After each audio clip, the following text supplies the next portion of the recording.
ಬೆಂಗಳೂರಲ್ಲಿ ಆಗಸ್ಟ್ 10ರಿಂದ ಎಲ್ಲೋ line open ಆಗ್ತಿದೆ. ಈ ಲೈನ್ 19.5 ಕಿಲೋಮೀಟರ್ ಕವರ್ ಮಾಡುತ್ತೆ, 16 ಸ್ಟೇಷನ್ ಒಂದಿಗೆ. ಇದು ಬೊಮ್ಮಸಂದ್ರದಿಂದ RV ರೋಡ್ ವರೆಗೂ ಕನೆಕ್ಟ್ ಮಾಡುತ್ತೆ.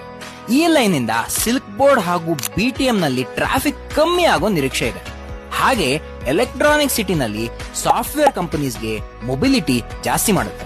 ಇದರ ಸ್ಟೇಷನ್ಸ್ ನೋಡೋದಾದ್ರೆ RV road, Ragigudda, Jayadeva hospital, BTM layout, central silk board, Bommanahalli, Hongasandra, Kudlu gate, Singasandra, Hosa road, ಪರ್ಟೆನ Agrahara, electronic city, Infosys foundation Konappana Agrahara, Huskur road, Hebbagodi ಹಾಗೂ ಬೊಮ್ಮಸಂದ್ರ.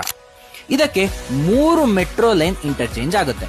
ಸಿಲ್ಕ್ ಬೋರ್ಡ್ ಹತ್ರ ಬ್ಲೂ ಲೈನ್, ಇದು ಕೆಂಪೇಗೌಡ ಇಂಟರ್ನ್ಯಾಷನಲ್ ಏರ್ಪೋರ್ಟ್ಗೆ ಕನೆಕ್ಟ್ ಆಗುತ್ತೆ. ಜಯದೇವ ಹತ್ರ ಪಿಂಕ್ ಲೈನ್, ಇದು ಬನ್ನೇರ್ಘಟ್ಟ ರೋಡ್ ಹಾಗೂ ಡೈರಿ ಸರ್ಕಲ್ಗೆ ಕನೆಕ್ಟ್ ಆಗುತ್ತೆ. ಹಾಗೂ RV ರೋಡ್ ಹತ್ರ ಗ್ರೀನ್ ಲೈನ್, ಇದು ಮೆಜೆಸ್ಟಿಕ್ ಹಾಗೂ ತುಮಕೂರು ರೋಡ್ಗೆ ಕನೆಕ್ಟ್ ಮಾಡುತ್ತೆ. ಇದರಿಂದ 15 ಲಕ್ಷಕ್ಕೂ ಹೆಚ್ಚಿನ ಪ್ರಯಾಣಿಕರಿಗೆ ಅನುಕೂಲ ಆಗುತ್ತೆ. ಈ ರೀತಿ ಇಂಟ್ರೆಸ್ಟಿಂಗ್ ಮಾಹಿತಿಗಾಗಿ ನನ್ನ ಚಾನಲ್ನ ಫಾಲೋ ಮಾಡಿ.